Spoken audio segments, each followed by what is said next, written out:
Hello ladies and gentlemen, my name is Beluga Whale, and welcome to my in-depth jungle guide on Maokai, the Twisted Tree Ant. Okay, first off, let's take a look at Maokai's abilities, and in turn, what role Maokai fills in the game.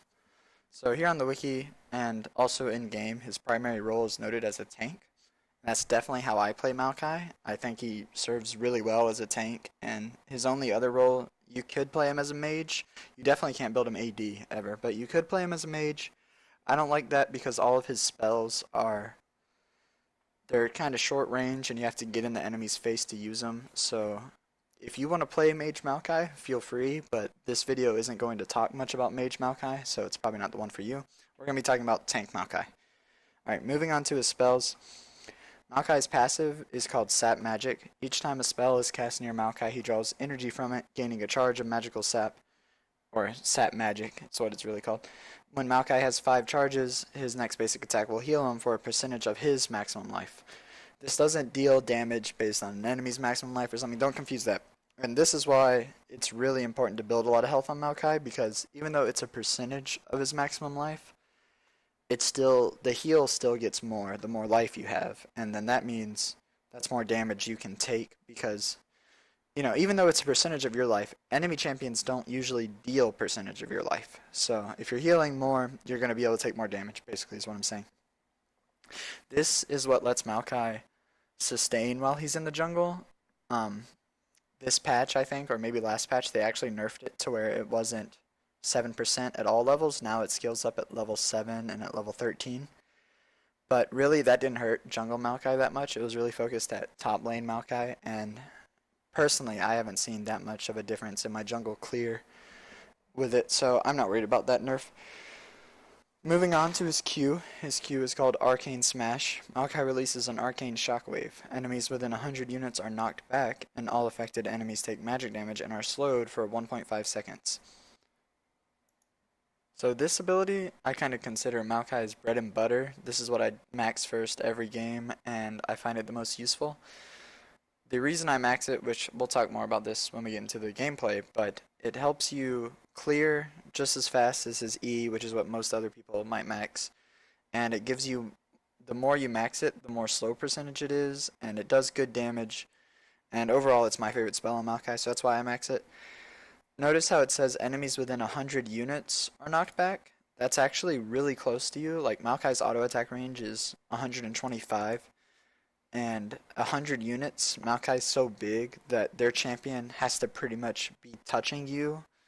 Not hitting you or anything, but your two champions in the game are touching. That's how close they have to be knocked back.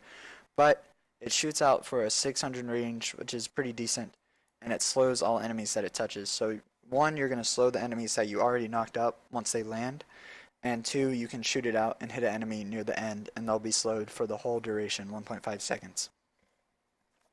The damage goes up pretty nice. It scales with his AP, but like I said, we're not really worried about AP since we're playing Tank Maokai. And the slow goes up. That's another reason why I max it. Moving on.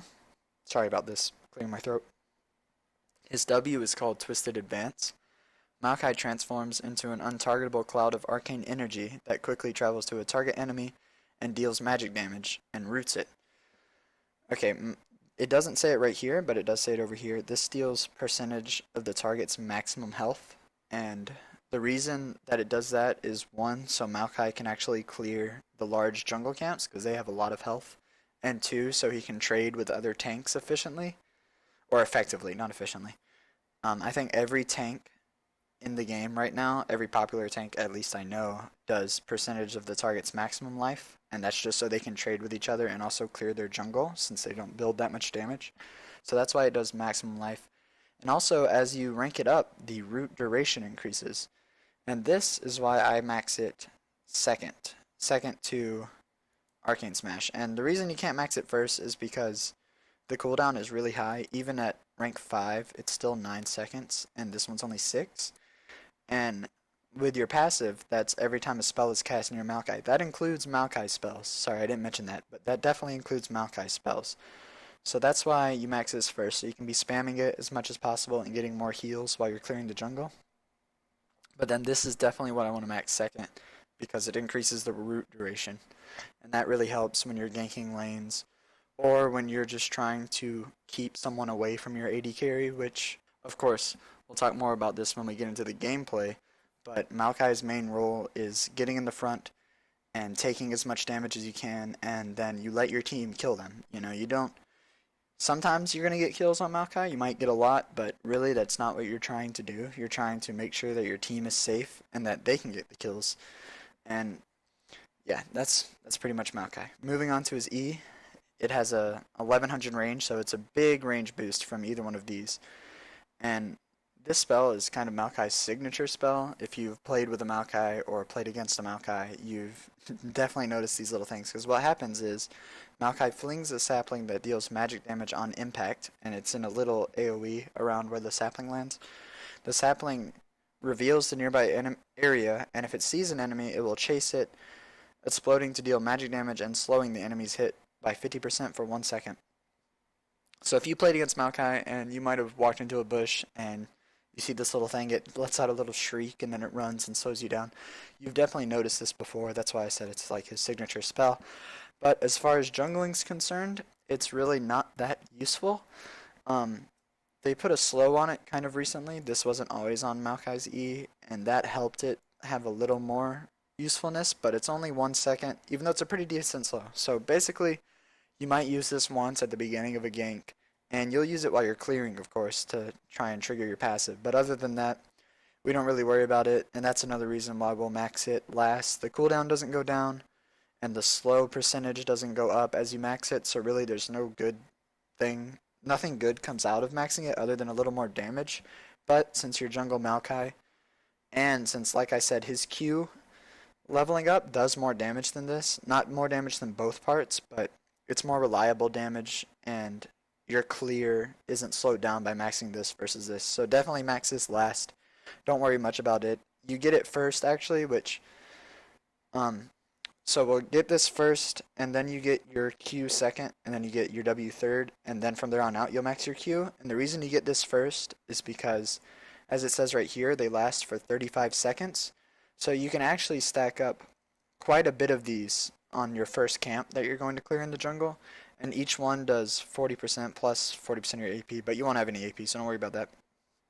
It does 40 damage, and this altogether only does 70 damage.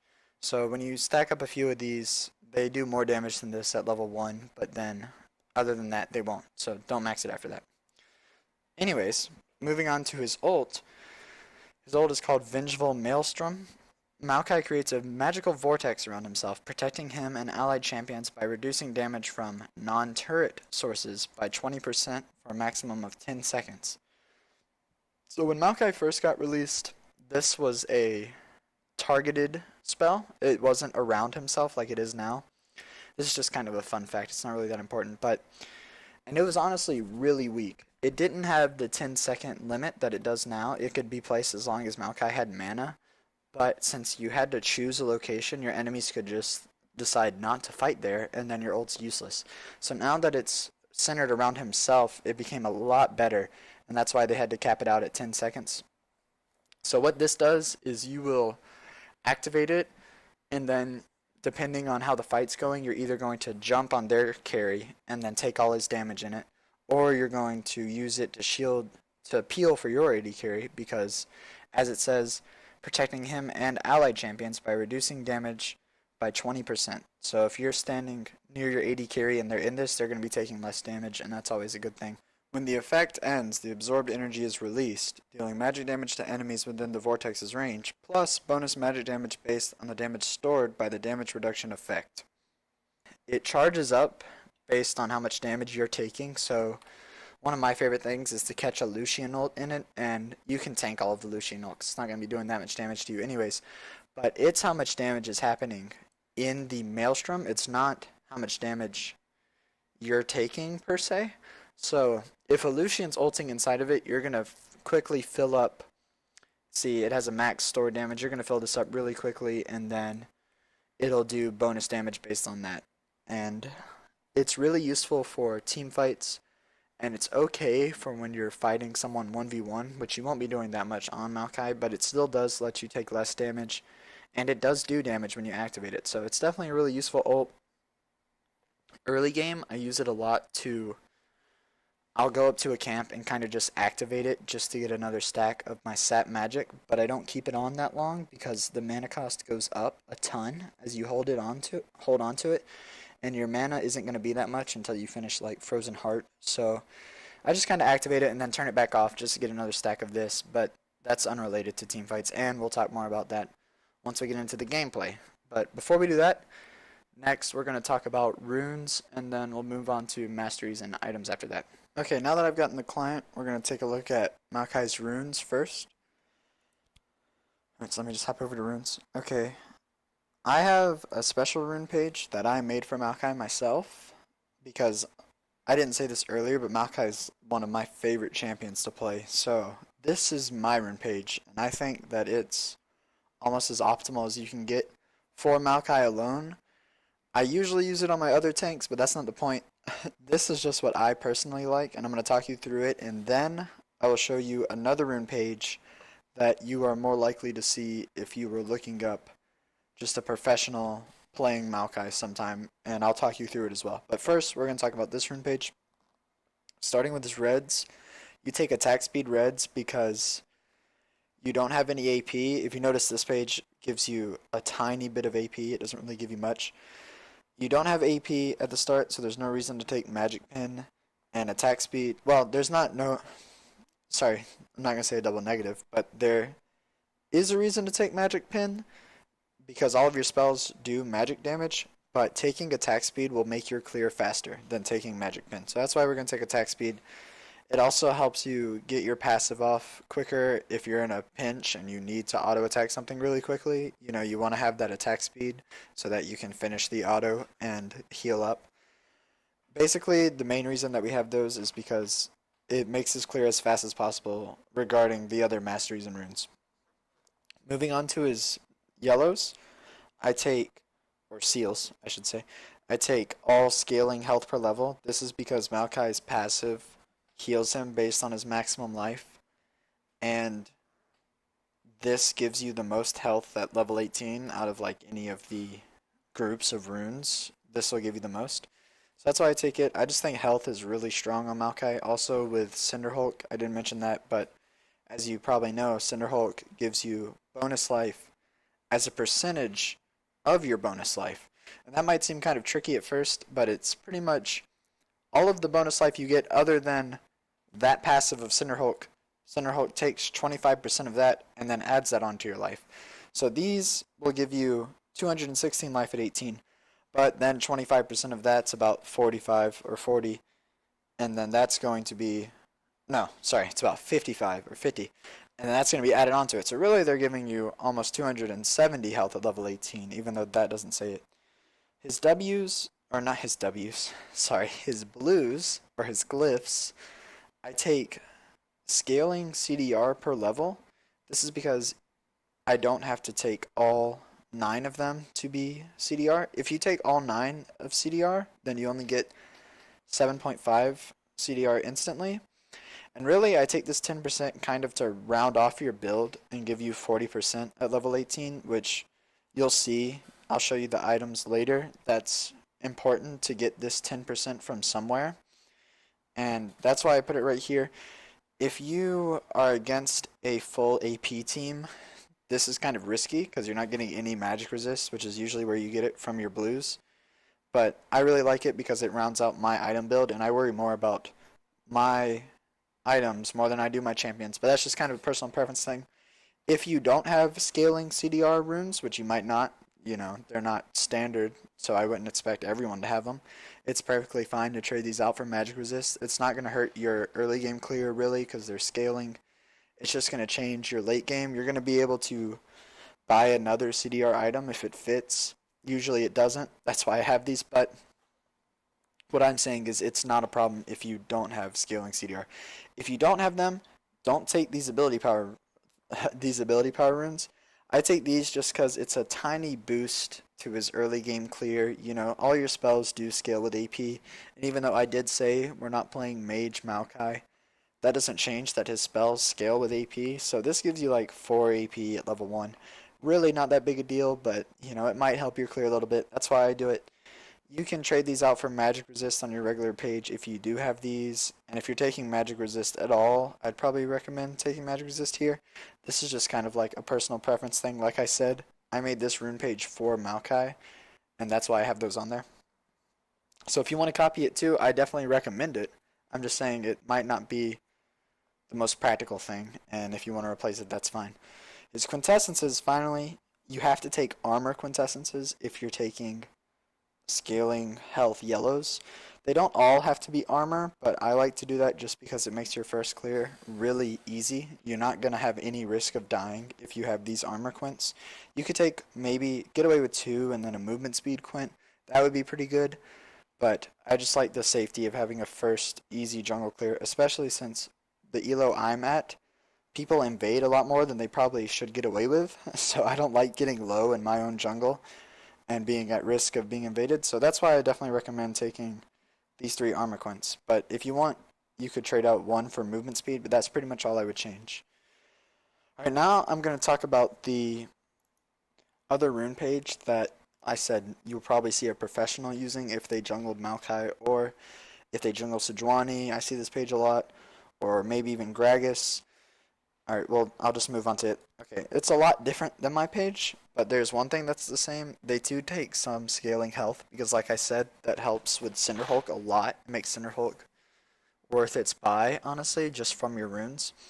Well, not totally worth its buy, but Cinderhulk on its own is worth its buy, so don't worry about that. These are just to help you get more health from Cinderhulk. And I just got this page from probuilds.net. If you don't know what probuilds.net is, it's a website where you can look up what a pro's been playing if you just want to item build really quickly on a champion you're playing. I use it kind of, if I'm playing a champion I don't normally play, I'll usually check pro builds. Anyways, that's where I got this rune page from. The marks are magic pin, and that's because the quints are ability power. Like I said, we don't have a lot of ability power from my rune page, that's why we take attack speed instead of magic pin. But when you are packing what, 15 AP from level 1, it's pretty much worth it to take Magic Pen at that point. You're going to take... I wouldn't use this rune page, like I said, I've already said that before, but if you have more of these runes than my runes, feel free to use this rune page instead. Like I said, it's a good rune page, it's just not what I prefer. So anyways, these are the Magic Pen Reds. 3 ability power quints to complement the Magic Pen Reds. Your yellows, you're going to have 5 scaling health, and that's just because you have to have some armor. You get 4 armor from these. No, there's no other armor on this page, so if you don't have... Normally you would want all 9 scaling health, and I bet they would do that if it was possible, but you are going to die in the jungle if you don't have at least these armor runes, so that's why you can't take all scaling health. And then finally, for the glyphs, you take all scaling magic resist. Scaling is good. Like I said, I had the scaling cooldown on mine, but if you don't have scaling magic resist, it's not that big a deal. You can just take flat magic resist, and that's perfectly fine. You do want this magic resist, though, I think, because you're giving up a lot of tank ability the way that these are, how these are offensive quintessences, and these are pretty risky. You want the magic resist, so make sure that these are some kind of magic resist. But if it's scaling or if it's flat, it doesn't matter. I just put scaling on here because I literally copied this exactly like I got it from Pro Builds. So that's why they're there. In the long term, I recommend using this rune page for Maokai if you have these runes. If you don't have these runes or you can't afford them and you have most of these runes, feel free to use them instead. If you don't have scaling health, you definitely want these to be armor. There's no other runes that are good. I wouldn't take flat health here. I would only take scaling health because flat health is, I think you get 72 flat health from all of these being yellow. So each one has to be, what, 8 life? You're going to get 40 life. That's really not worth it. That's like 1 auto attack from a minion, you know, and if you're all armor, then you're going to be taking less damage from all the auto attacks, not just 1 auto attack. So if you don't have scaling health, take armor. If you don't have ability power quints, which you probably should, and you don't have armor quints, you can take movement speed quints, but then these have to be all armor, and these can be attack speed or magic pen. If you don't have attack speed, that's fine. These can be any kind of magic resist, and if you don't have much armor on your page, they need to be magic resist. If you do have armor on your page, you can use the CDR like I showed, If you want to mix it up though, I highly recommend this. I've tested it tons of times, so you can just trust me that this is really good on Maokai. That's enough talking about the runes though. I've been talking about them forever. Let's move on to masteries. Masteries for Maokai, I actually run a pretty, I wouldn't say not optimal. It's, most people wouldn't do this. I run 129, and I'll talk about it in a second. I like this. Well, I'm gonna talk about it now. Sorry.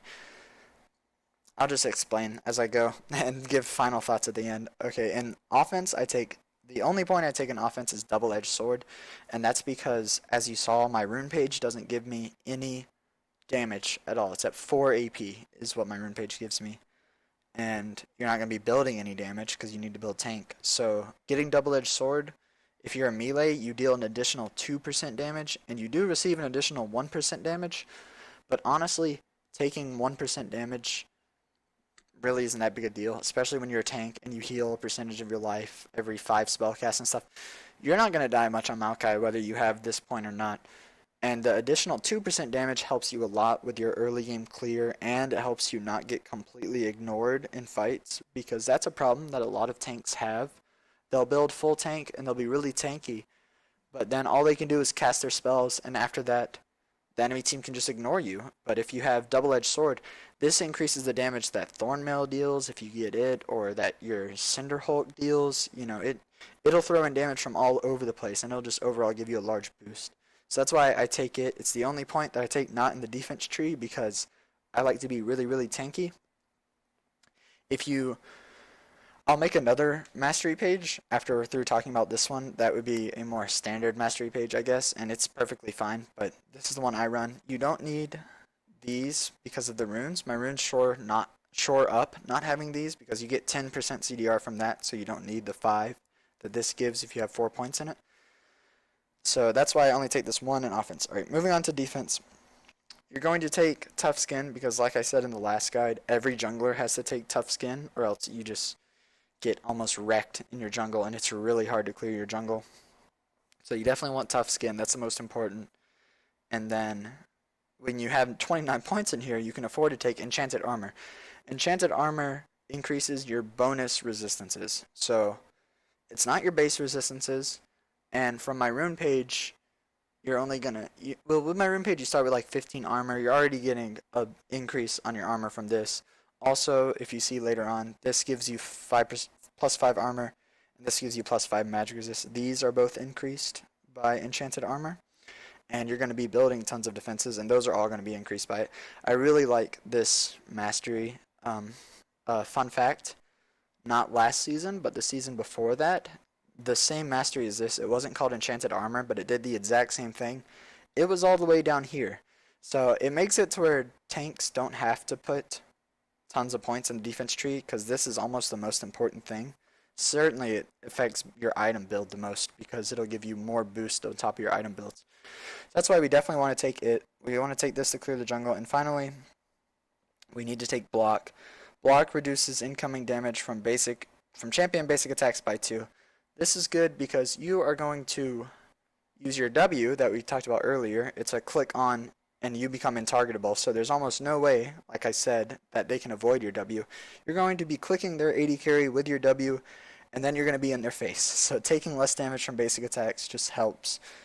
Like I said in the last video, I think I mentioned it, even though it's only 2, if the champion is attacking you 50 times, you know, that's 100 damage that you just blocked from your first 2 mastery points. So it's definitely worth taking these. And then those also yield to this. Reduces all incoming damage from champions by 2. So it's another 2 onto this. And that's if you're melee. If you're range, it's only 1, but Maokai is definitely melee, so reduces all incoming damage from champions by 2.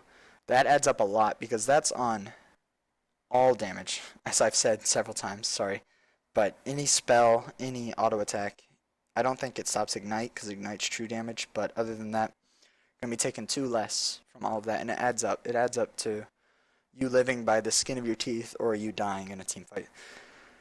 This Veteran Scars gives you plus 36 health total. You definitely want to get as much health as you can from this tree and from your runes and everything because it scales with Cinderhulk really well. So that's why you're taking 3 points in Veteran Scars. And then Juggernaut gives you more maximum health. That, once again, Cinderhulk will scale off of the health that you get from Juggernaut. So you definitely want to take it. You want to take these on pretty much every champion, though. This is nothing new. Alright, moving on to these two. I already mentioned these are just flat resistances, flat armor, and flat magic resist.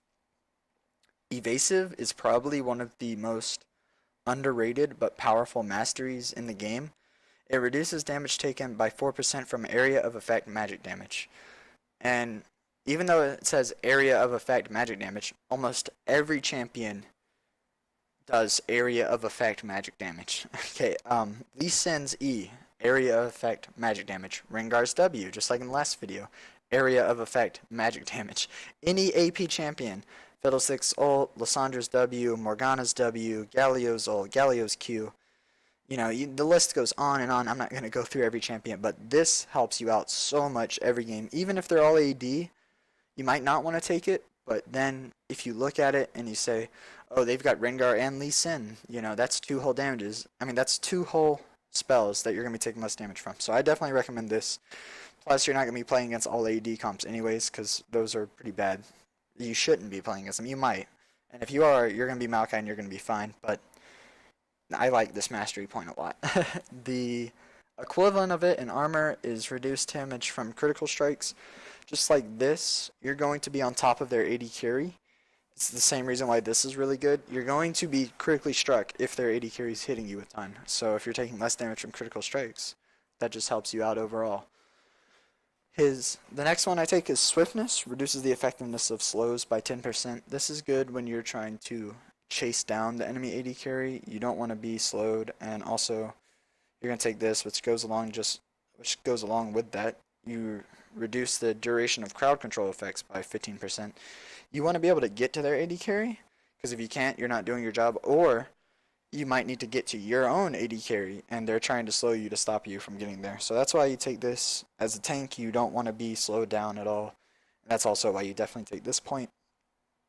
Perseverance regenerates 1% of your missing health every 5 seconds. If you guys remember, you might not, a long time ago when these masteries first got introduced, so at the beginning of Season 4, this was like 5% of your missing health every 5 seconds, which was really, really good, and they nerfed it a lot. But it's still really good on Maokai, but more importantly, this is good. Second Wind increases, it pretty much gives you a mini Spirit Visage when you're below 25% health. It increases all kinds of healing on yourself by 10% when you're below 25% health. And that includes your passive, and that's why I take this. When you have this mastery, you can be clearing and think that you might have to back, but you really don't need to back for almost ever on Maokai unless you need to buy, because his passive is going to heal you a lot when you're low health, and that's why I like taking Second Wind a lot. You're going to also have health regen items, and it increases that health regen too when you're low. It makes you harder to kill at the end of your life. I've lived so many times on Maokai with like 10 HP, and I use these masteries, so I definitely recommend it. I've had a lot of success with these masteries. Moving on to Legendary Guardian. This gives you +4 armor and +2 magic resist for each nearby enemy champion, and that's when it's maxed out. I think it's a lot weaker. Yeah, it's only +1.5, so it goes up steadily. Okay. Anyways, this is going to give you +4 armor for each nearby enemy champion, and as we talked about with his ult, you want to get as many enemy champions near you as you can, so you're reducing all of their damage. So this is going to be giving you a ton of armor, and then on top of that, this is going to increase the armor that you're getting from this. So this mastery, the same as these two, goes really well with this, and that's why I definitely recommend it. And that's why I take 29 in defense. You don't really hear people taking 29 in defense, but I get a lot of use out of these masteries, so that's why I do it. Like I said, I will go through what a normal Maokai rune page might look like, or mastery page might look like. You'd probably take the CDR. The attack speed would be good too. The attack speed will increase your clear speed. So I would take this, especially since I get 10% CDR from my runes. But if for some reason you can't get that, you might want to take these to get some CDR. But this is what I would do if I didn't already have that other mastery page I like so much. You take 4 in attack speed, want an exposed weakness because this increases damage that your team deals to a target that you snare or something. It's really good. This helps you clear the jungle quicker. Butcher does additional damage on hit. And then this, killing a unit restores 3 health, which is only 3 health, but if you're clearing wraiths, and you'll usually kill wraiths with like 1 Q on Maokai, that's instantly 12 health, which still doesn't seem like that much, but this mastery is worth it to help keep you out in the jungle. All the little things, they add up, and you'll notice that if you ever watch a recording or something, just pay attention to how little champions will heal when they're clearing camps or something, and little masteries like this increase that amount, let them stay out longer. So that's why you take it. Honestly, since you have all these, you can't really make it all the way to one of these. You might want to, I would still run 921 if I wasn't running 129. But let's say you wanted to go ballsy and you wanted to run 21-9, which you could. It's not terrible. I wouldn't do it. I think it's pretty bad, but I've seen some professional players do it, so you might. If you're going to run 21 here, you might as well take Double-Edged Sword to increase your damage. You can increase ability power. We'll say this mastery page is if you're using the rune page that I don't use, but that pros might use. So you're going to take this, you'll get more ability power. Damaging an enemy champion with a basic attack increases spell damage. Yeah, you're going to be autoing them to get your passive, so I think that's worth it. And then damaging an enemy champion with a spell increases attack damage. I don't think that's worth it. You're not going to be autoing them that much. You'll auto them once for sure to get your passive, but not a ton, so I don't think you need Blade Weaving. Devastating Strikes gives you more Magic Pin, which means that all your AP is going to guaranteed do damage, and Arcane Blade does bonus magic damage on hit. That'll help you clear the jungle quicker, and if you have some AP, that's worth it. And then you take this to finish it off, 3% increased damage. So already you're going to do 5% increased damage, which is a lot, especially if you're going to be building mostly tank. It'll make a difference, but you're going to be taking way more damage if you go this mastery page, and that's why I don't like it. I like to play very tanky. But if you don't like to play tanky, you like to play a little more balls deep Maokai, then you can use this mastery page. That's fine. If your 9 and defense are pretty much just going to be this, I won't talk through them since I already talked about them, but these are the most important. You would want to take this in an ideal world, but you can't clear the jungle if you take that, so you have to take Tough Skin. And this would be the other Maokai mastery. If you want to make this mastery page alongside the other one I showed you, and you can try them both out, feel free to, but I will continue to use this page. This is my favorite page. Alright, now we're going to move on to item sets. Okay, so just like in the last video, I'm going to make an item set on items that you might use on Maokai. I'm just going to go delete these because I don't use them. Okay, I'm going to make an item set for Maokai. And if you use item sets, or if you just want to copy this down for reference, please feel free to. I don't use item sets because I think it's more helpful to build depending on how your game's going and things you can note. But if you're not really good at that, don't worry about it. That's fine. I'm going to cover everything in this, and feel free to copy it. So to start off, just like I said in the last video, you have to build Hunter's Machete first on... Okay, well, sorry. Let me do this first. We're going to call this Maokai Jungle, because I didn't really mention this so far, but Maokai is really good on top. I don't think he can't be a top laner anymore. I just like playing him in jungle. He's good at both, so I'm just going to call this Maokai Jungle build. And to start off, you're going to buy Hunter's Machete, because everyone buys Hunter's Machete in the jungle. That'll leave you enough for 2 health pots and a yellow ward, and you buy the yellow ward to place a ward outside of your jungle to see if the enemy's invading you. If you go straight there and place the ward, you can generally beat the enemies.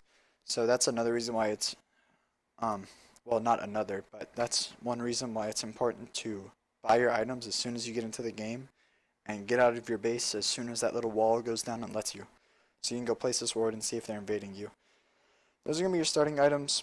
As far as a smite goes on Maokai, there are a few options. Pretty much everything's viable but Poacher's Knife. Don't ever build Poacher's Knife on anything.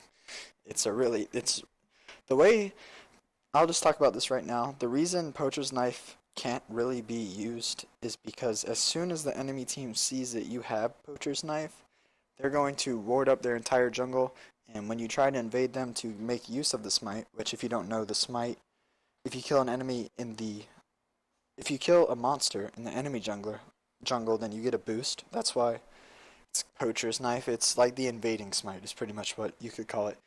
And you can't buy it because enemies can see your items pretty much. If you buy this and then you go into their jungle, they're going to have it warded as soon as they see you buy this, and then you're going to die a lot, and then it's not going to be worth it. So that's why you can't build this. I'll talk about each one. Stalker's Blade does a flat amount of true damage on hit, and it steals movement speed, which means that you're going to gain more and they're going to be slowed down. So this has a lot of utility per champion. It's a really good smite. It's probably my second favorite smite to get on Maokai. Um, as far as damaging smites go, I like it the most. So overall, if you like Stalker's Blade, if you get Stalker's Blade on your other junglers, sure, it's perfectly fine on Maokai. Don't worry about changing it up just because I told you that I usually get Ranger's Trailblazer. And even though Maokai has a heal on hit, he does heal for a percentage of his max life.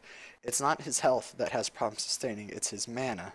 And this item restores 15% of your missing health and 15% of your missing mana.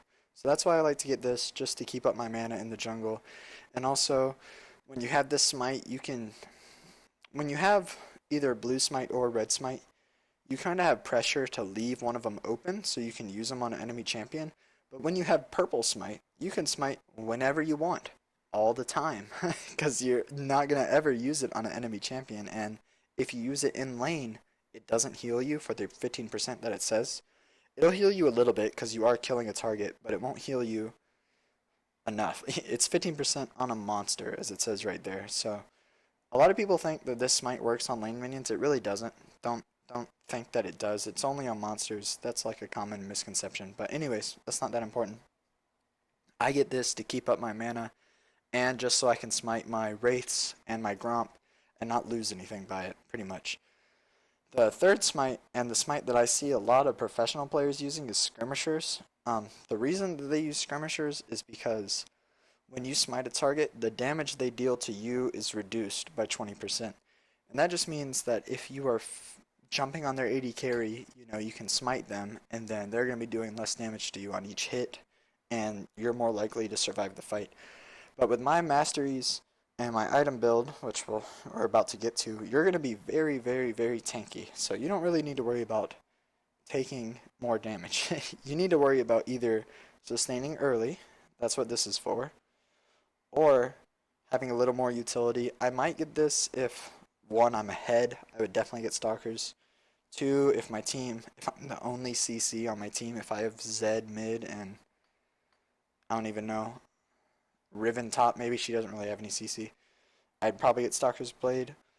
It also does, it's the more reliable damage. This gives you more damage if you're like Rengar and you're going to be hitting a lot, but this gives more damage if you're a tank that's not going to be hitting champions much. So basically, to sum up this whole smite rant, in my order, it's Rangers with a close second at Stalkers, and then finally, I would never get Skirmishers on Maokai just because I don't think it's worth it, but I'm also not in the LCS, so if you think you want to get Skirmishers, feel free, but I recommend Rangers for sure. So we're going to say this is going to be your first back, hopefully. It should be your first back unless if you got invaded or something and your team couldn't help you. So your first back, you're going to trade for your choice of smite. I highly recommend this, but if you want, you can get this or even this. Get Ranger's Trailblazer.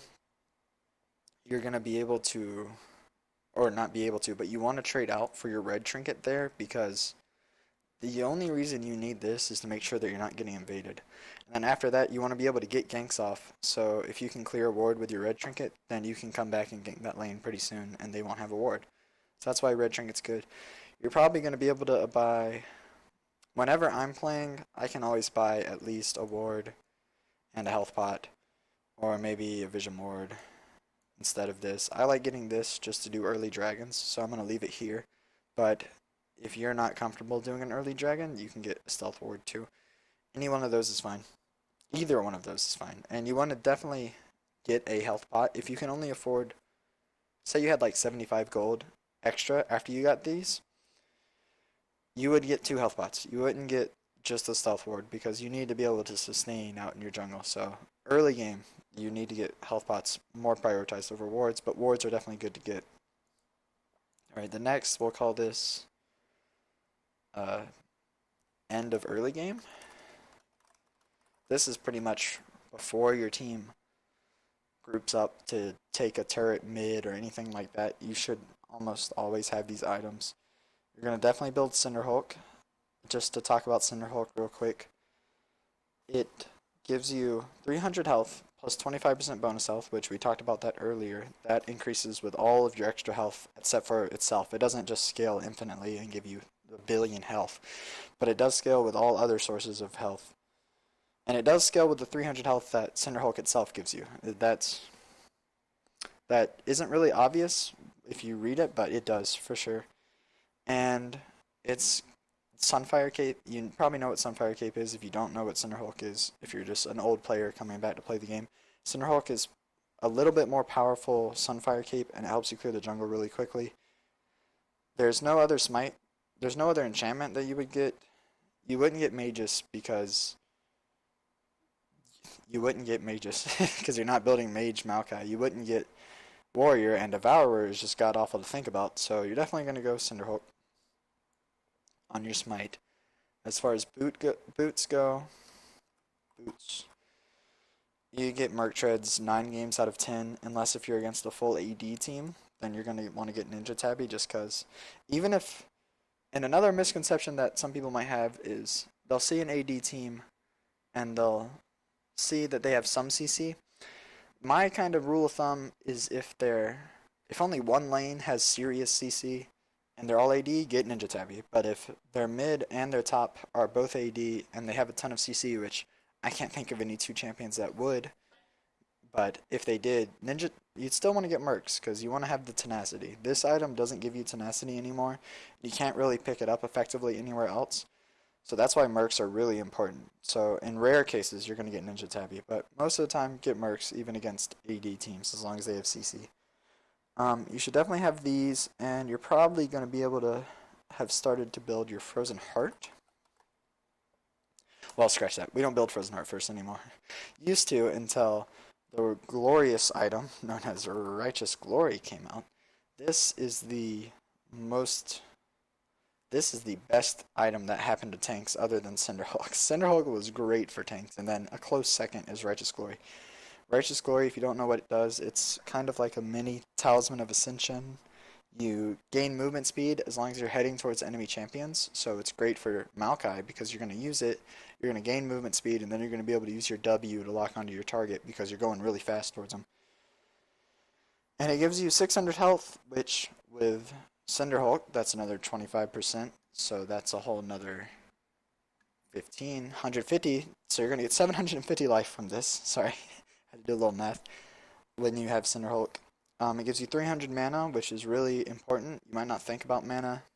You might not think about the mana that this gives you because it gets kind of overshadowed by the other stuff, but having it helps you stay out of your base longer, helps you gank more often. So overall, this is a really strong item. It gives you some more health regen too, but mainly you're getting it for its large amount of base health and its movement speed boost that it gives you. But that, you might not have that by the end of the early game. I don't want to put it there to make you think that you're behind. Really, you're going to have Cinderhulk, maybe boots. You might just have these. Here, we'll just throw those there. We'll name these in a second. This is pretty much what you're going to look like coming out of the early game. Also with another pink ward. Pink. Okay. So, this is kind of going to be your items coming out of early game. I always buy pink wards when I'm playing jungle, just because I like to secure dragons. These are the most helpful in securing dragons, but if you're having a rough match and you can't afford them, or if your team already has good pink wards, you can buy green wards. Green wards are fine. I usually get pink wards. So that's the end of the early game. We'll talk about mid-game, or this will be the core. We'll just go ahead and talk about the core. The core will have whatever boots you decided you needed, your Righteous Glory for sure, and then out of that, Another item I love on Maokai is Frozen Heart. Frozen Heart gives you a ton of armor. It gives you 20% CDR, which is the most on any item until New Black Cleaver came out. And it gives you 400 mana, which is a ton of mana to keep working with. Until Righteous Glory came out, and it kind of got buffed, I think, after it came out, to where it was really good. I would always get this first on Maokai. It's really good to help you stay out in the jungle. The CDR helps you a lot. The armor helps you take less damage, so this is definitely the core item. If I was going to say the core, which I did, definitely want to get Frozen Heart. As far as magic resist item goes, with Frozen Heart, this gives you 20% CDR. This item doesn't give you any CDR, and this item doesn't give you any CDR. So you're going to have 20 plus the 10% that we got from our rune page, remember, so that's 30. And it caps at 40, so you have room for 10 more. And my favorite 10% CDR item is Spirit Visage. Spirit Visage increases self-healing. Really, I don't know why it says self-healing, health regen, lifesteal, and spell vamp, because those are all self-healing. So it increases your self-healing by 20%. Ranked games have been disabled, okay. It increases your self-healing by 20%, gives you 400 health, gives you a lot of magic resist, and it gives you 10% CDR. And once you get this, you're going to cap off your CDR at 40%, so you don't need to build any other CDR items. And that's why it's in the core. You want to get to 40% CDR. That's really important, so that's why I put it there. In the final block, we'll talk about other items. I'll just call it other because, well, I'll tell you what I would almost always build. So let's say you have Cinderhulk 1, 2, 3, 4, 5. You already have 5 of your 6 items. As the last item, lately I've been getting Warmogs, I think, in most of my games. Warmog's armor. It gives you the most health in a single item of the game, 800 health. It restores 1% of your max health every 5 seconds, which, with Spirit Visage, that's 1.2%. And you also have a mastery that increases self-healing with your low, so that goes even higher. And then when you're not in combat, you get 3% of your maximum health. And that's a lot. That's going to be like you're in a team fight, and then once you leave the team fight, and say you go to clear one of your camps, you know, on the way there, this passive might trigger, and then boom, you're going to be like half health before you even know it, and it's kind of surprising, but it's really good. I like Warmog's armor just because you get a lot of health. You get 800 plus a fourth of 800 is 200, so you get 1,000 life from Warmogs alone by having Cinderhulk. If you don't want Warmogs, or if you think you need more resistances, if like they have Vayne and Kog'Maw mid, if they had some health shred, you know, Warmogs isn't going to help you that much. Yeah, it's still going to give you more life to take less damage, but really and truly at that point, building health isn't going to help you that much. ZZ Rot Portal is actually a really strong item right now. It's kind of, I laughed at it, honestly. I've laughed at it for a long time until I realized how good it was. It gives you 60 of each resistance and increases your base health regen, which, like I said, this base health regen will be increased even more by Spirit Visage.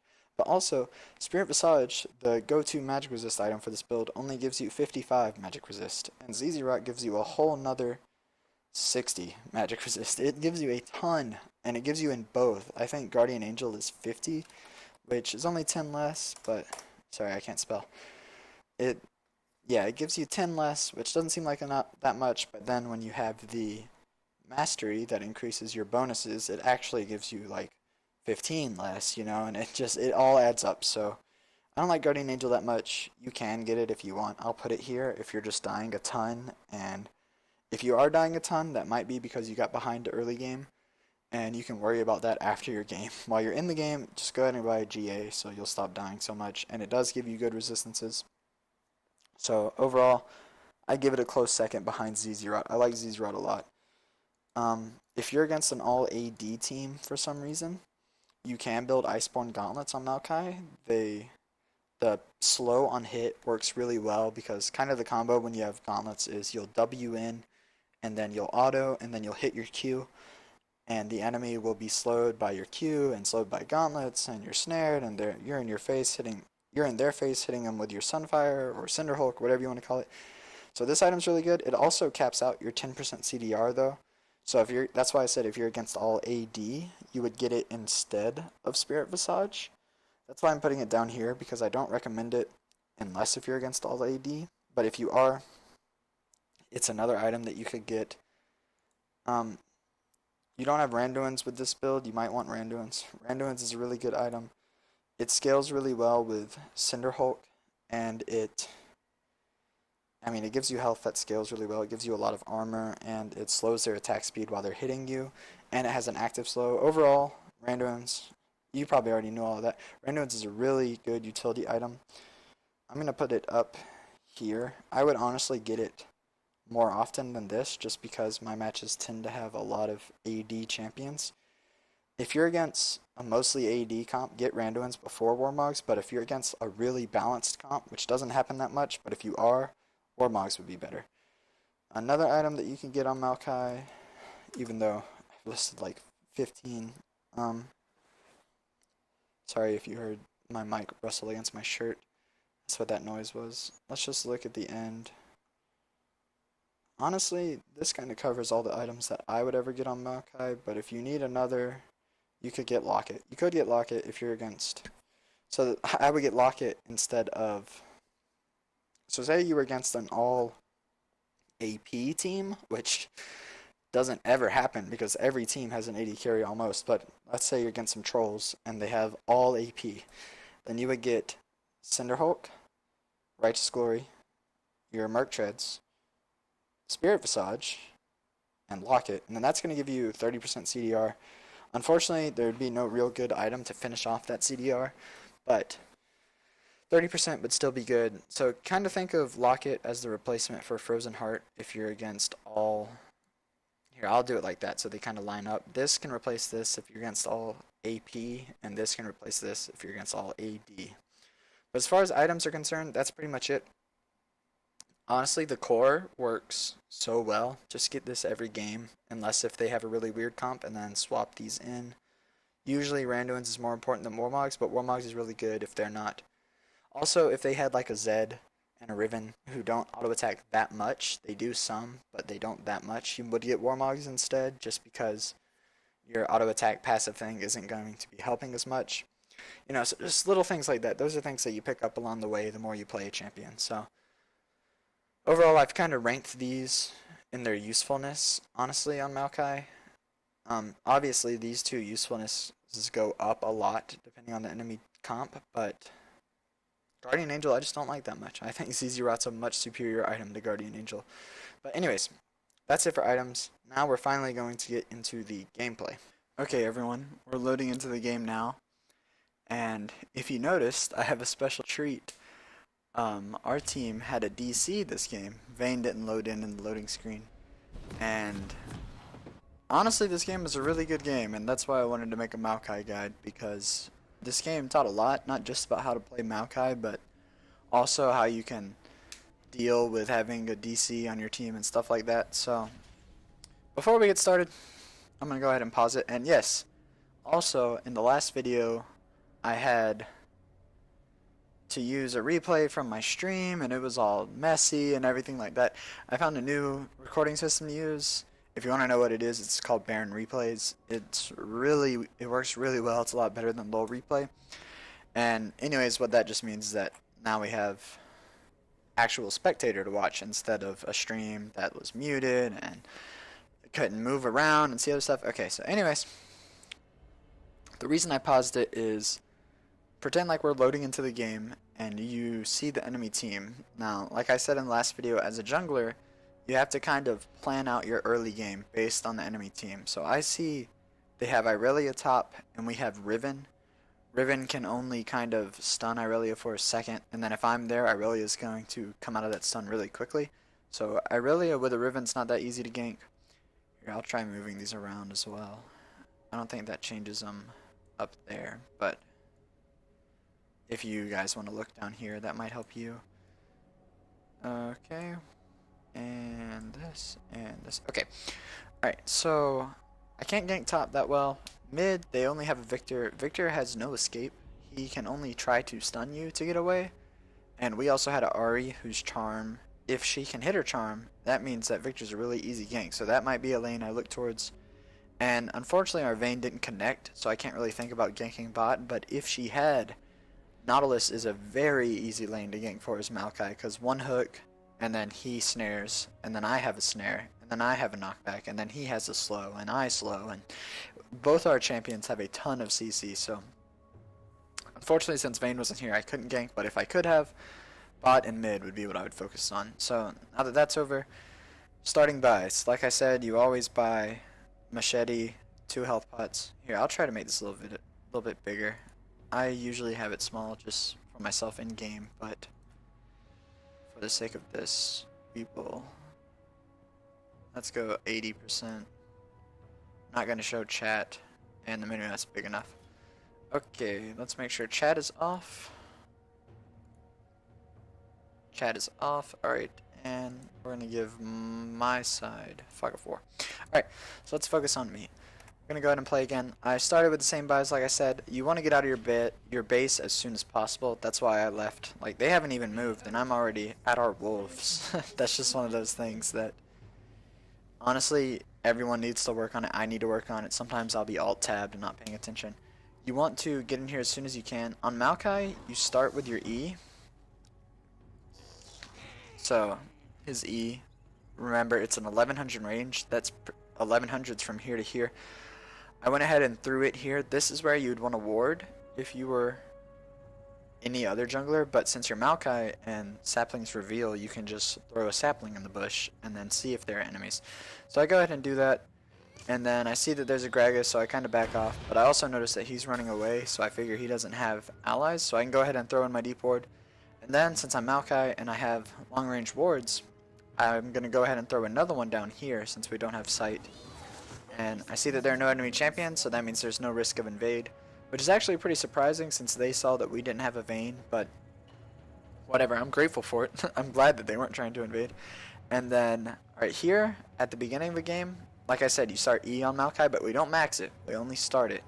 And then Maokai's E's last for 35 seconds, and monster camps, if you didn't know, spawn at 1 minute and 55 seconds. So at 155 minus 35 is 120, but sometimes your timer and the game's timer are off sync. It's just a rare bug that happens, so I always throw my E at 1 minute and 21 seconds. So you'll see me do that. I start Gromp because smiting Gromp early helps you clear the jungle quicker. You already have a bunch of bonus life, so you already have 640 life. That's a lot for level 1. He has more, but he bought a health item. I don't have a health item, so I have a lot.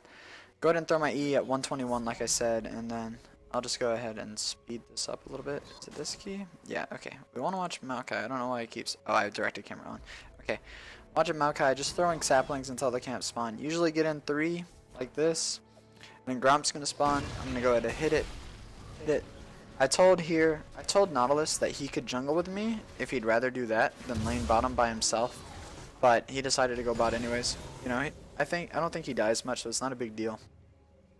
I go ahead and clear Gromp, and you see I got my Q at level 2.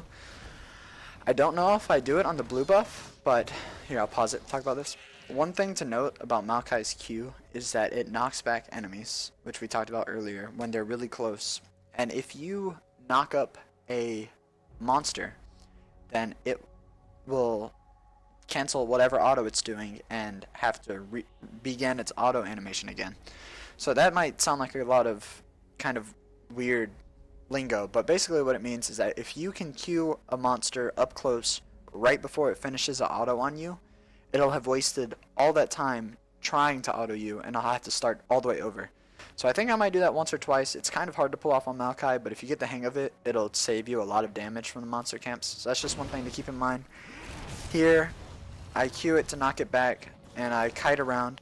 You want to walk back and forth like this around the camp so that the blue buff spends some time chasing you rather than just hitting you. I'm going to go ahead and speed it up a little bit. All I'm doing is clearing the blue.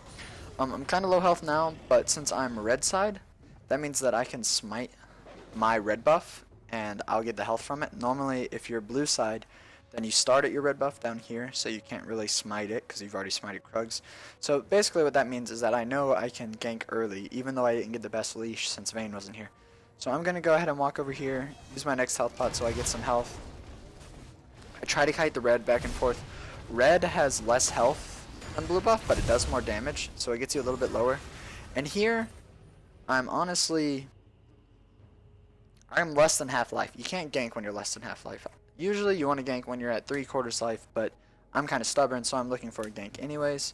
And I think, well, I can get Crab. Crab will heal me, and then I meet their Gragas. And I know that I can beat Gragas in a 1v1 because my W does max health damage, and he misses all of his spells. So I go ahead and jump into fight, and unfortunately, Gragas got back up, and I did not. So Victor gets that kill, and it was my fault for not asking the Ahri to help me. She didn't really know that I needed her help, I guess, so I should have pinged a lot.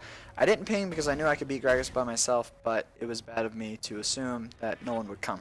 So now my first back, like I said, you can get a...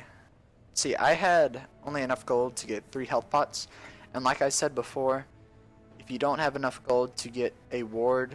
I could have got a green ward and a health pot probably, but seeing that we didn't have a Vayne, and I already died, I kind of wanted to go for a more farming oriented buy, I guess you could say. I actually forgot my red trinket. You would have bought red trinket right then. That was a mistake on my part. I'm pretty sure I correct it next time I go back. And I just got the health pots just to clear the jungle more, to stay out there. I don't really see myself getting any ganks off. That's another reason why I bought the health pots. And I'm just going to clear the jungle here. Just going through. You use your W on the camps, on only the big monsters, because it does max health damage. Here I'm maxing my Q, as we talked about earlier. And I'm just clearing. Honestly, I'm going to speed it up a little bit more, because not much to take note. You guys know how to clear the jungle.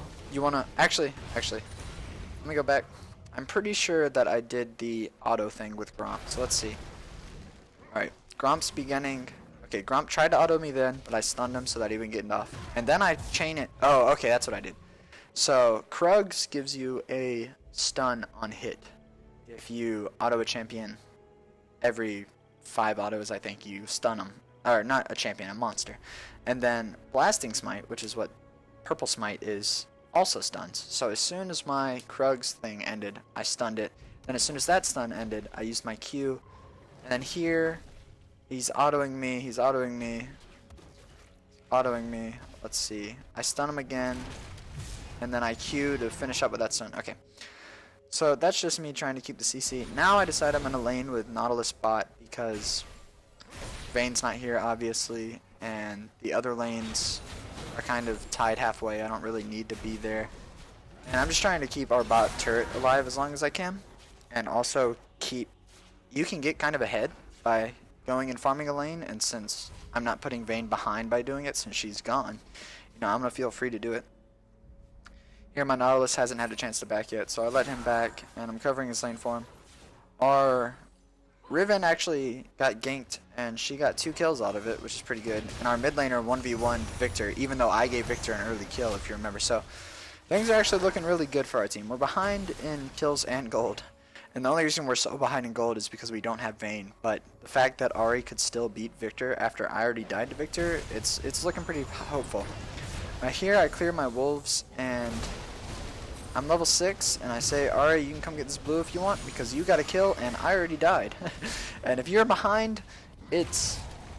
Like, if you know for some reason you can't trust your mid laner to do anything, then you can keep the blue. But since I already saw this Ahri get a kill by herself, you know, I'm going to give her the blue. I'm hoping that she can carry me, especially since our Vayne's not here. So here I go ahead and smite the Gromp. You always want to smite Gromp because it's a good buff. And also, if you noticed over here, my wolf saw Gragas in our jungle, my wolf smite. So it actually came in handy. Ahri manages to get away from the gank. I don't know if it was just because she had the wolf smite, but it probably helped. Here, I don't know where Gragas is, and I think I end up backing because of it. Nah, I just stay in, because I saw Gragas didn't help Victor, so I figure he's gone. Here you see me using my ult, like I said, just to get another charge of my passive, and now I'm hoping to get a gank off after I back, so that's why I didn't go ahead and clear my red. I could have, but I didn't.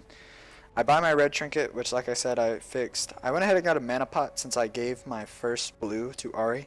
That's usually not something that I do, but since... Okay, I'm going to pause it. Since Ahri had already gotten a kill and I figured she could carry, I gave her the blue. So I'm going to get a mana pot just to try and stay out in the jungle. Here, I see that my Vayne is back. And my Vayne is level 1 at 10 minutes in the game. And I'm kind of behind, so I'm thinking, why is it going to matter if I get a little more behind? So I go ahead and kill these Krugs. I leave my ult on for a while to soak up some damage, and then I say, Vayne, how about you come get this red, because it's level 7, and you'll level up for sure. So here I'm just getting it low. I think I'm going to hold it. Another fun fact, if you didn't know, Cinderhulk can't kill large monsters. It can only kill small monsters. So I was free to stand there and tank that as long as I wanted. It would have just left the red buff at 1 health. But I want to get away from the red buff so that Vayne gets all the experience for it. So she goes ahead and hits level 2. And then I see that she's walking back down to her lane, which she needs to be going down. They just cleared it, which is to be expected when you have a DC. And then, I'm going to give Vayne my wolves too. I don't care if I get behind. Once I gave Ahri that second blue, I kind of already decided I was going to be a utility this game. So I let Vayne have that. I'm going to go ahead and clear this Spookus, as I like to call it, so that it doesn't cause me trouble later. And I noticed that their bot lane's missing, and that it's almost time for Dragon. Alright, I'll go ahead and rewind it, because you guys can probably learn from this. Alright, that was me killing Spookus. Spookus didn't show back up. Alright, here. I see them here. And I see that the dragon's low enough for a steal. Okay, I'm going to activate my ult so that I'm taking less damage while I'm on the way. But, I don't know if you noticed it just then. Watch for the color of the smite. Let me get back up there. Alright. This is where I messed up. Watch. I flash in. Oh. Alright, I flash in. And I'm not going to rewind it again, but my smite was the purple smite, and if you paid attention, I smited it way too early. I was just kind of panicking. I was already down a kill, and we had a DC. I was kind of tilting. Not going to lie, I was kind of tilting. And I could have stolen that dragon if I had played it right, but I didn't play it right. So, there you go. Don't smite early. That's pretty much what you can learn from that. My W does max health damage, and I didn't see what damage they were doing, but if I had timed it right, definitely could have stole it, even with a Callista. So here, my Vayne's already level 4, and their team's trying to steal my Gromp. Why am I doing this in slow motion? They kind of overextend, but our team isn't able to capitalize on it. And then I'm going to go ahead and keep coming bot. Riven's already behind, and unfortunately, I'm more worried about catching up, catching Vayne into the game than keeping up Riven in it, so I'm going to focus on jungling and then helping out Vayne. Here, if Gragas wasn't top, I would have definitely saved this turret. But since Gragas was here, I couldn't 2v1, so that's why I went ahead and did Krugs first. I placed a pink for Riven, hopefully that'll help her not get ganked so much. Somehow the enemy team pings me, and I pick up on it, but I don't know how I knew they had a ward there, but I did, and I cleared it with my red trinket. Here I'm letting Vayne have my wolves. Yeah, I'm going to tank it for her so that she doesn't die to him. I actually get one of them with my Cinderhulk, which isn't optimal. Here I'm going to give my blue to Ahri. Yeah, I thought for a second Vayne was going to take it, but she didn't. And then here, I just need the the Gromp buff. Because Gromp buff, if you didn't know, scales with your maximum life.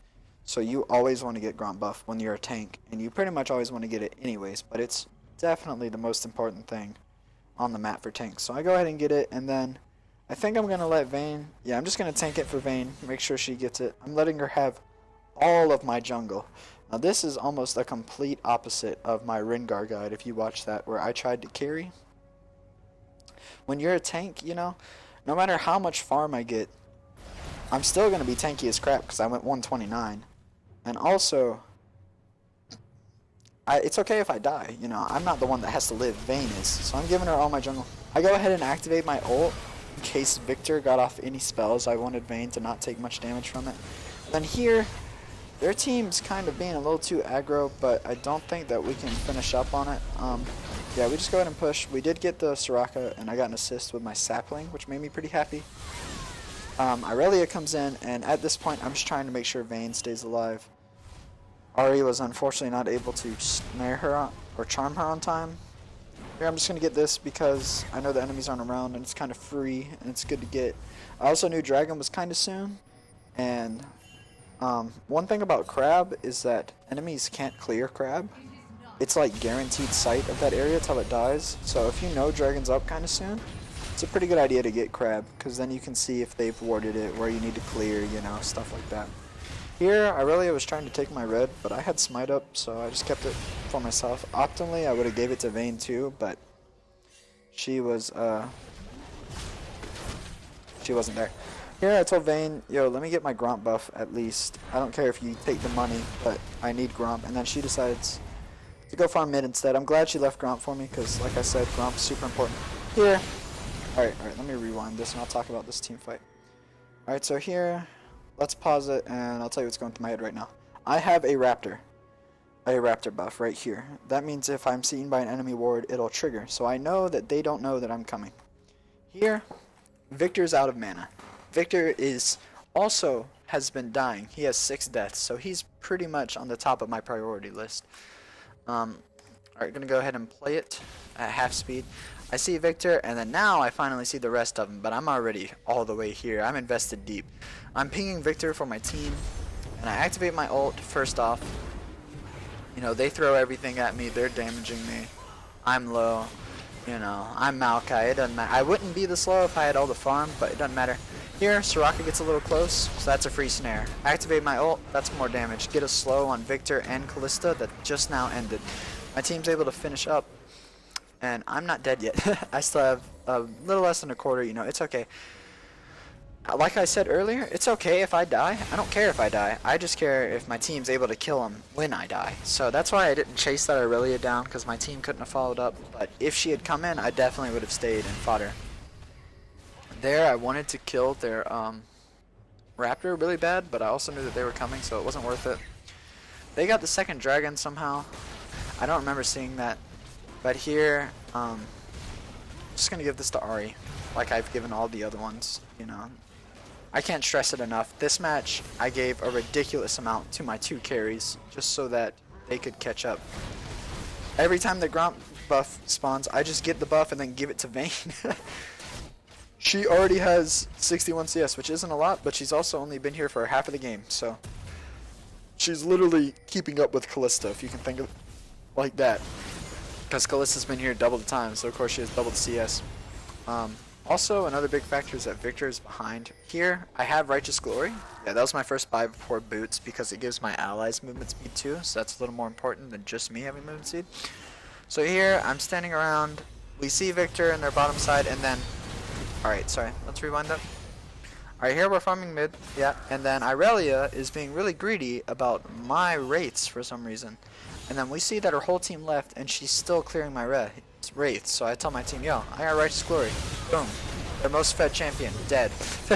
I go ahead and, if you noticed, I just stopped hitting Aurelia when I pretty much knew she was going to die. There I shouldn't have flashed. If they didn't have Crab, I would have caught him, but Crab gives a movement speed boost. And then, so we got Aurelia, and Victor went for our Vayne, who is still obscenely behind and not the one person that he should be focusing, so we go ahead and kill her. And we just got all of us mid. Gragas can't really defend because he knows that I'll smack the crap out of him with my W. It does a ton of damage to Gragas, so I'm not worried about that. I go ahead and take the... I don't know if I got the Raptors, but I definitely wanted the Raptor buff so I could clear around the Dragon Pit. And my Gromp's up, so I'm going to get Gromp. Oh no, actually I die here. Okay. Riven kind of overextends and gets caught, and then I thought I could help her, but I wasn't thinking about how behind Riven is as compared to Aurelia. But there, I try to escape by going to the other side, and Victor gets it, which kind of lets him catch back up, which is bad, but also he's way behind, so it's not terrible. So whatever, Victor gets the kill, I'm not that worried about it. And go ahead and focus this back on me. Here, Dragon's up in 40 seconds, and I'm telling my team, yo, we really need this dragon, so I'm hoping that they're going to come down. Let's see, I spawned. Okay. Here, last buy, I only got Righteous Glory, so now all I was able to get is Merc Treads. That's just, you know, testament to how much I've given up, but it's fine, because my team, if you look at the gold, we've almost caught up in gold when we had a DC the whole game, and our Ahri's still going ham, and our Vayne's catching up, you know. This is what you have to do to catch up if you're a tank. If I was Rengar, or Olaf maybe, or something, if I was any physical tank, we would have lost straight up. Because Olaf or Rengar can't afford to give that much CS to their 80 carry and, you know, be okay. But since I was a tank, it doesn't matter. It doesn't matter if I have any items or not. I'm still going to do my job of taking damage because of my masteries. So that's about it for that. In the mid lane, you just saw I used my Righteous Glory because they were out of place, and then it made Soraka use her Talisman, which I don't know the cooldowns on those. Talisman should be longer though. 60-second cooldown. Nah, they're both 60. You would think Talisman would be longer because it can be used for running away, but whatever, it's not a big deal. Here, Victor trying to take my wolves for some reason, so we catch him out. The combo on Maokai, here, let me see if I can show you. Yeah, okay, so the combo, I gotta rewind it once more. I'll speed it up a little bit, and then I'll slow it down. I haven't actually walked through the combo of yanking someone, but okay. See, Victor, use my W, make sure I'm in front of him, and then knock him back, because his Maokai's Q actually knocks them away from you. So if you take that one step that I did to get in front and then knock him back, that's another step that he has to take to get past me. Here, activate my ult now that he's not CC'd by me anymore in case he throws any spells, so that we're taking less damage. And I actually tried to kill steal it, which is not the best, but you know, it's just habit, I guess. Okay, here, I activated my Righteous, but nobody was around, so it didn't matter. And now my team's just kind of pushing. I'm really tanky somehow, even though I only have 3 items, probably because of my masteries, so I don't mind. I didn't actually mean to taunt there. I actually remember doing that because my taunts are on my side buttons of my mouse. Not that that's important at all, but I don't usually BM like that. Okay, so here my Gromp's up. Get my Gromp. Gromp is pretty much the only buff that I got for myself this whole match. The rest I asked Vayne to come get. I literally asked her to come get them. I didn't let her take them. I would say, Vayne, please. Here I'm going for Frozen Heart. Frozen Heart, as I've already talked about, is really good on Maokai, but it's also the one perfect counter item to Callista. So if you see a Callista, build Frozen Heart on pretty much whoever you're playing, except maybe Ringguard. But like, if you don't have mana, it's not worth it to build Frozen Heart, but it's still good. I'm gonna go ahead and rewind it since I talked through all that. Okay, here I get caught out, but I'm a tank, so it doesn't matter if I get caught out. I go ahead and jump on Callista, because I see that our whole team's here. And Riven kind of dives in with me. I chase off Callista away from Ahri, so that Ahri can get all of her damage off. Let's watch Ahri. So that's 1 kill on me, and then Ahri gets a kill on Irelia. Really, it's 3 for 1 right now. Pretty bad trade, but Ahri got 2 of the kills. So honestly, 3 for 2 with Ahri getting them both is kind of good for us. And here, these two can clean up if the enemies overextend. I don't think they do, but they're still more powerful than them. So the important part is, even though we lost that trade, we still have more pressure than them on the map. So it's not even a lost trade somehow. You know, you would think, well, if they killed more than you, then you lost it. But nah. Alright, here, let's see what I bought. I'm still building Frozen Heart. I got a pink ward because we still don't have a dragon yet. So I really want to secure one of those. I go up and smite the Gromp, as I have been doing, just to get the buff.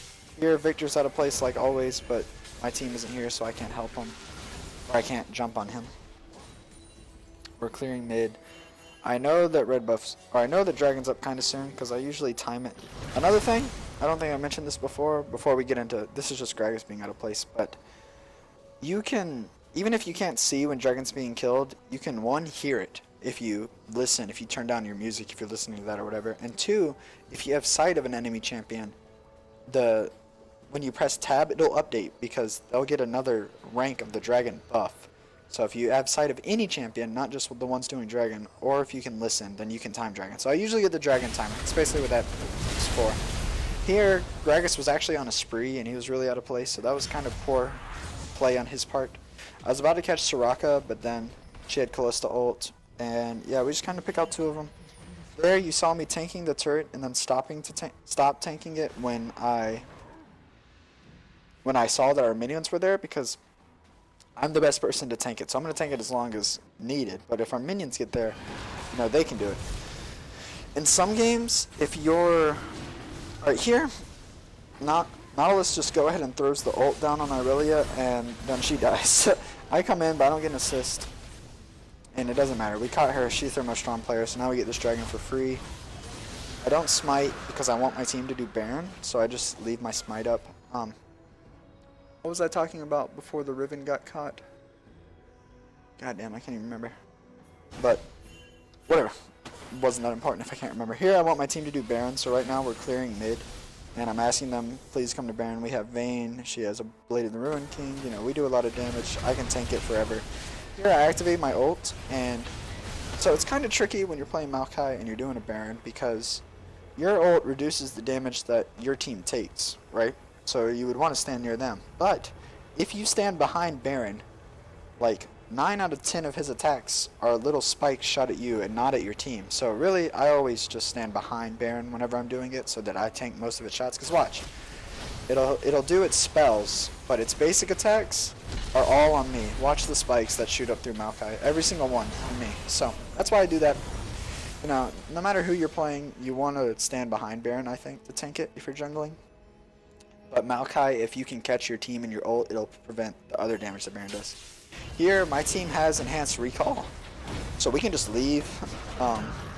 Baron gives you a half timer recall, so there, I think I kind of let myself get caught so that my team could get away. As with Baron buff gives you a little bit of damage, but more so it's the pushing buff. But either way, it's not that important if I have it or not. It's important if anyone on my team has it.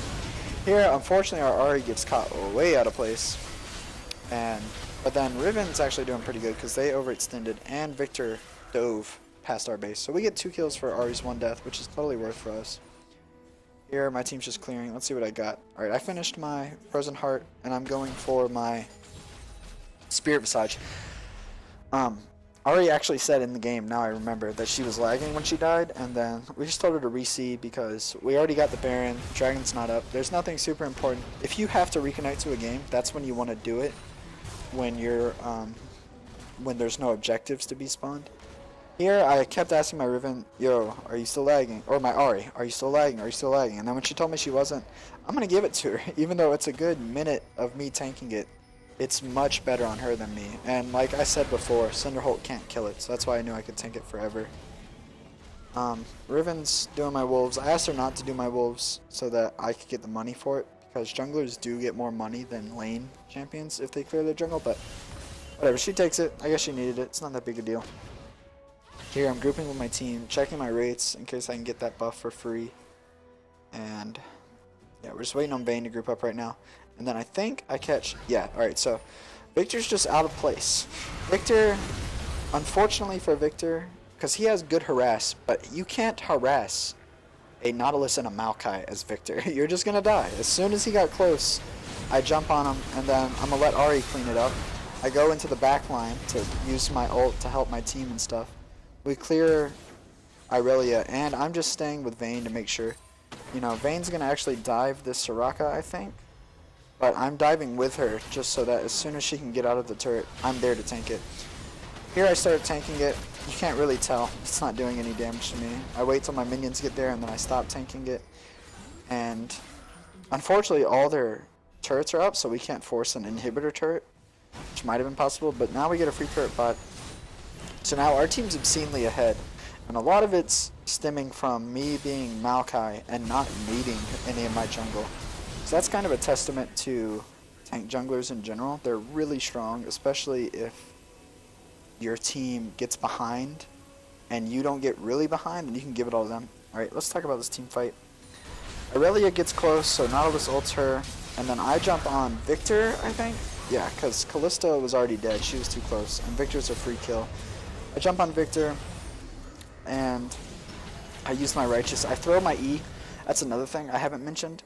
I was right here and Soraka was right here, but I threw my E all the way out here. And now what this does is that this E can either chase Gragas if Soraka dies, or if she runs, she's going to run right into the E and then be slowed. So that's something to take note of on Maokai. You want to throw your E out in front of the champion so that they have to run past it to get away from you. You don't want to throw it behind them because sometimes champions can outrun saplings. It happens. It doesn't usually happen, but it does. So that's just a little thing to note. Throw saplings in front of them, not on top of them. Here, Gragas is walking away. If he gets close to me, I'm just going to snare him and he's going to die. And I can tank this turret for pretty much ever. I tank it, I tank it, I tank it, I tank it, and then here we go. Let's just look at this. If you were questioning my 129 masteries, if you were questioning them, nope. Damn. Alright, I had 17 life. I remember. I couldn't click on myself in time, but, you know, I wouldn't have lived with that 17 life if I was taking 21-9 or even 921. So that's why you should run 129 Masteries in my opinion. Here, my team's really ahead. I'm free to push mid even without my team a little bit until they spawn. So that's what I do.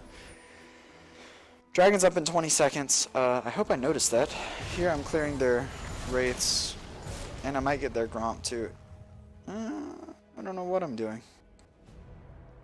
I honestly have no idea. I guess I didn't want to risk taking their Gromp because they might have come. Yeah.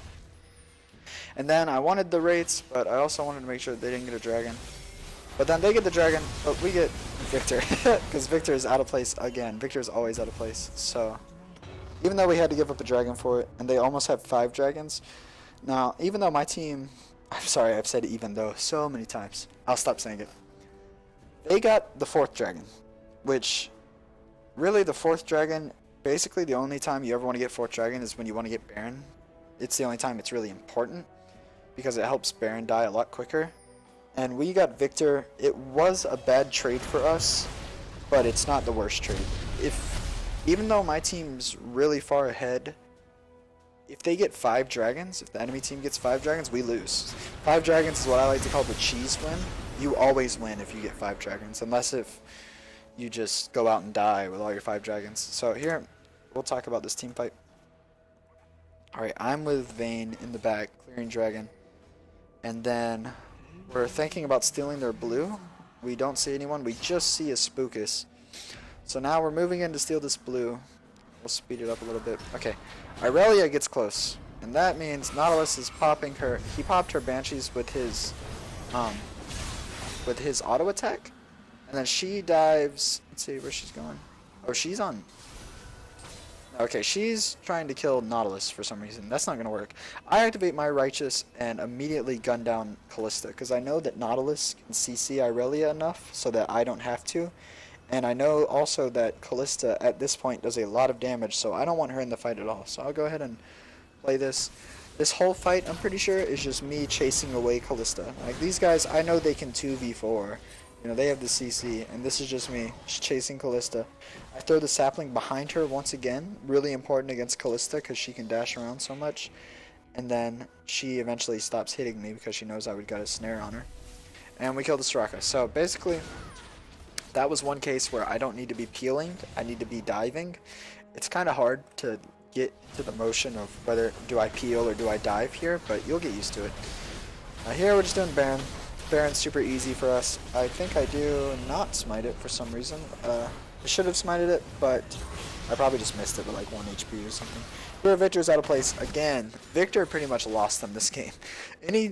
If we got behind at all from Vayne DCing, Victor more than made up for it. So unfortunate for the enemy team, but it also had a lot to do with the way that I played it in the jungle, so I hope that you can learn from that. And here, honestly, the game's just kind of finishing out. Even though they have 4 dragons, we have the first one, which is the most important one for team fighting, because it gives 6% increase to attack damage and ability power. As long as you have the first one, you can team fight as much as you want. If we were getting 4-0, I would honestly tell my team, can we avoid team fighting until we get the first dragon, because it's a huge difference late game. But anyways, that doesn't really matter. Here I'm tanking because I was zoning them off of, I don't even know who I was zoning them off of, it doesn't matter. Vayne 3v1s and gets a double kill, so that's pretty good. And oh, Irelia goes deep for me. We just kill her, I don't really need to rewind it, that was just her playing silly. And now that we have 3 inhibs, and we have supers, and we have Baron, this is pretty much the end of the game. Okay, so I hope that you... Alright, why isn't this... Oh, I can't fast forward it because it's the end of the game. I hope that you enjoyed the guide. If you have any questions about Maokai, please feel free to leave a comment because I will gladly answer them. I do read all of the comments and I answer them. I have pretty much answered all of my comments. If you want to see me play a different champion, you can also leave that suggestion in the comments and I will try to make a guide on them. And one more thing, the reason that this guide came out so much later than my Rengar guide is because I had finals at my college and I had to finish through with those. But now that it's summer, I should be able to make probably a couple of guides a week. So leave a comment and I will try to make a guide on that champion if I'm any good at them, and I can certainly answer any questions that you guys had. If you enjoyed the video, you can leave a like or throw down a subscription because, as I said, I'll be making more videos soon. Thank you so much for watching, and goodbye.